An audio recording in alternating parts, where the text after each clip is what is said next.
I want them to understand if I win, I'm going to tax those cars at the rate of 100 or 200% apiece so that you won't be able to sell them in the United States.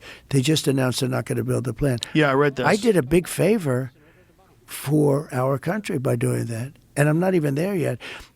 To me, the most beautiful word, and I've said this for the last couple of weeks, in the dictionary today, is the word tariff.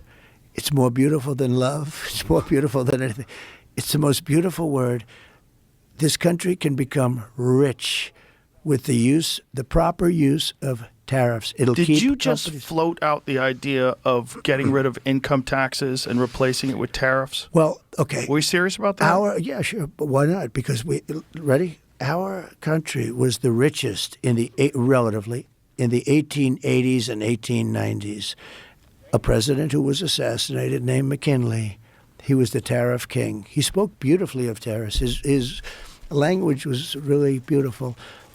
We will not allow the enemy to come in and take our jobs and take our factories and take our workers and take our families unless they pay a big price. And the big price is tariffs. And he'd speak like that, but he was right.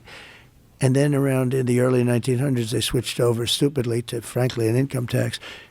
And you know why? Because countries were putting a lot of pressure on America. We don't want to pay tariffs. Please don't. Believe me, they control our politicians.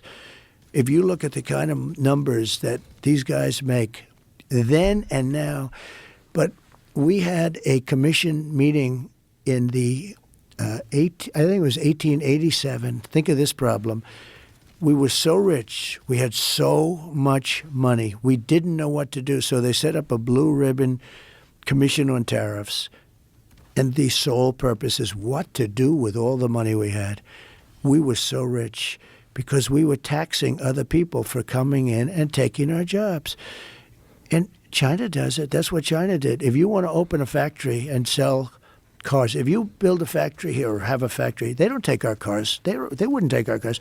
But if you build a plant in China, you can do that. Elon did that. By the way, Elon is great. That guy is such a great guy. I think you're a fan of Elon. Him. He is from a different planet. He's the greatest guy. That rocket coming in. Yeah. I told the story once or twice, so you may have heard it because his speeches have been good. Did you see the one last night? Yeah. 29,000 people. That was Yeah. And the one the night before was